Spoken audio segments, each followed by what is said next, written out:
आ गया उत्तर प्रदेश का सालाना बजट। वित्त मंत्री ने जनता के लिए कर दिए कई बड़े ऐलान।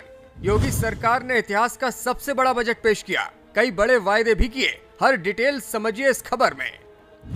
बेरोजगार किसानों और व्यापारियों के लिए योजनाएं लेकर आई है सरकार। पीएम मोदी ने दी सीएम योगी को बधाई। यूपी की विधानसभा में आज वित्त मंत्री सुरेश खन्ना की आवाज गूंजती हुई सुनाई दी। सीएम योगी उनके पास बैठे बैठे मुस्कुरा रहे थे जब खन्ना ने अपनी आवाज में शेरो शायरी कर दी।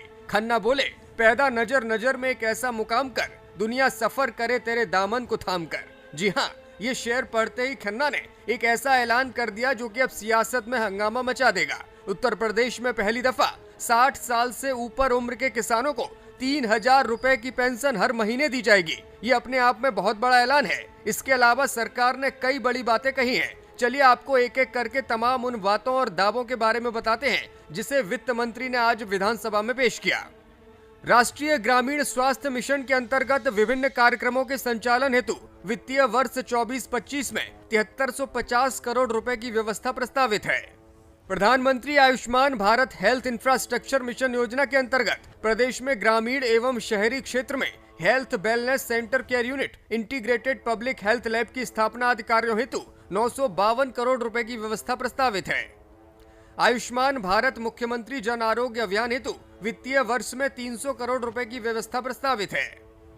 प्रधानमंत्री मातृ वंदना योजना हेतु वित्तीय वर्ष में 322 करोड़ रुपए की बजट की व्यवस्था की गई है।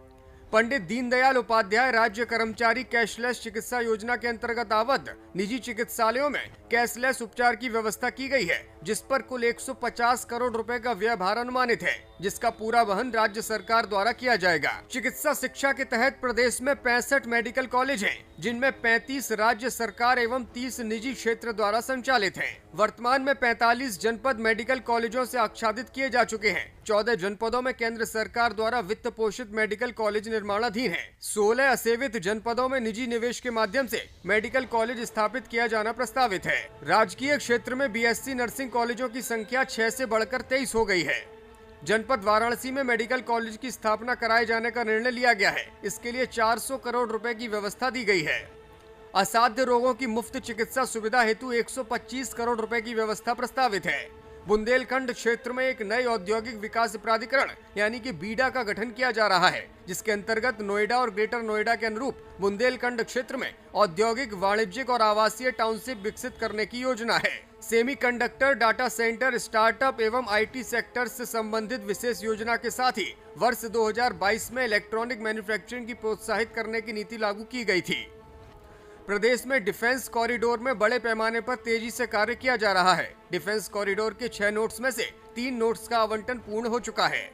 उत्तर प्रदेश सरकार ने प्रदेश में एफडीआई, फॉर्च्यून ग्लोबल 500 और फॉर्च्यून इंडिया 500 कंपनियों के निवेश को आकर्षित करने के लिए फॉरेन डायरेक्ट इन्वेस्टमेंट एवं फॉर्च्यून 500 कंपनियों के निवेश हेतु प्रोत्साहन नीति 2023 घोषित की है। किसी भी राज्य द्वारा बड़े पैमाने पर वैश्विक निवेश को आकर्षित करने का ये अपनी तरह का पहला प्रयास है। नीति के क्रियान्वयन हेतु 250 करोड़ रुपए की व्यवस्था दी गई है।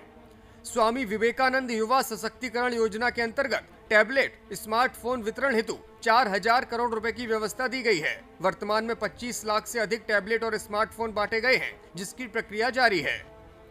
गंगा एक्सप्रेस वे परियोजना हेतु 2057 करोड़ 76 लाख रुपए की व्यवस्था दी गई है, जो कि वर्तमान वर्ष की तुलना में 2 गुने से ज्यादा है। आगरा लखनऊ एक्सप्रेसवे और पूर्वांचल एक्सप्रेसवे को जोड़ने के लिए नए लिंक एक्सप्रेसवे निर्माण के लिए 500 करोड़ रुपए की व्यवस्था दी गई है। अटल इंडस्ट्रियल इंफ्रास्ट्रक्चर मिशन हेतु 400 करोड़ रुपए की व्यवस्था प्रस्तावित है, जो वर्तमान वर्ष के सापेक्ष में 33% अधिक है। अवस्थापना और औद्योगिक विकास के क्षेत्र में आज उत्तर प्रदेश एक अग्रणी प्रदेश के रूप में उभरा है। अपराध पर लगाम लगी है। अपराधियों का प्रदेश से सफाया हो चुका है। आज से 7 वर्ष पूर्व कोई ये कल्पना नहीं कर सकता था कि उत्तर प्रदेश इतनी तीव्र गति से ऐसा मुकाम हासिल कर पाएगा।